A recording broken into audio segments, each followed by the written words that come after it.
ஒரு அண்மை செய்தியை பார்த்து வருகிறோம். கரூர் கூட்ட நெரிசலில் சிக்கி உயிரிழந்தவர்களின் குடும்பங்களுக்கு 20 லட்சம் ரூபாய் நிவாரணத்தை தவிக தலைவர் விஜய் அறிவித்திருக்கிறார். அண்மை செய்திகளாக பார்த்து வருகிறோம். வணக்கம்.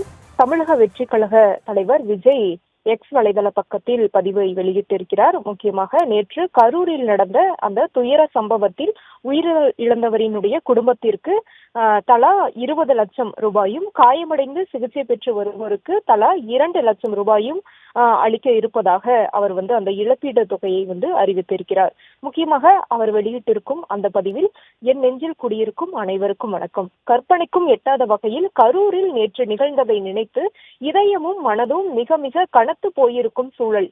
நம் உறவுகளை இழந்து தவிக்கும் பெருந்துயர் மிகு மனநிலையில் என் மனம் படுகிற வேதனையை எப்படி சொல்வதென்றே தெரியவில்லை.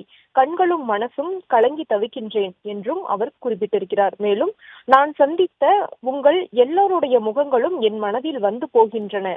பாசமும் நேசமும் காட்டும் உறவுகளை நினைக்க நினைக்க அது என் இதயத்தை மேலும் மேலும் அதன் இடத்திலிருந்து நழுவ செய்கின்றன என்று குறிப்பிட்டிருக்கிறார். மேலும், என் சொந்தங்களே, நம் உயிரணைய உறவுகளை இழந்து தவிக்கும் உங்களுக்கு சொல்லா வேதனையுடன் ஆழ்ந்த இரங்கலை தெரிவித்துக் கொள்கின்ற அதே வேளையில் இப்பெரும் சோகத்தை உங்கள் மனதுக்கு நெருக்கமாக நின்று பகிர்ந்து கொள்கிறேன் என்றும் உருக்கமாக அந்த பதிவை வெளியிட்டிருக்கிறார்.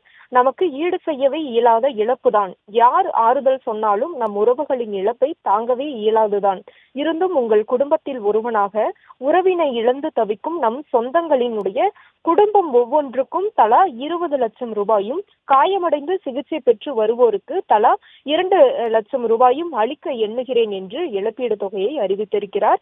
இழப்பிற்கு முன்னால் இது ஒரு பெரும் தொகை கிடையாதுதான். இருந்தும் இந்த நேரத்தில் என்னுடைய உறவுகளான உங்களுடன் மனம் பற்றி நிற்க வேண்டியது உங்கள் குடும்பத்தை சார்ந்தவனான என்னுடைய கடமை என்றும் உருக்கமாக பதிவிட்டிருக்கிறார். அதே போல, காயமடைந்து சிகிச்சை பெற்று வரும் அனைத்து உறவுகளும் மிக விரைவில் குணமடைந்து வீடு திரும்ப இறைவனை பிரார்த்திப்பதாகவும், சிகிச்சையில் இருக்கும் நம் உறவுகள் அனைவருக்கும் அனைத்து உதவிகளையும் நம் தமிழக வெற்றி கழகம் உறுதியாக செய்யும் என்பதையும் தெரிவித்துக் கொள்வதாகவும், இறைவன் அருளால் அனைத்தையும் இழந்தும் நாம் மீண்டும், அதாவது அனைத்திலிருந்தும் நாம் மீண்டு வர வேண்டும் என்றும் கூட அவர் குறிப்பிட்டிருக்கிறார்.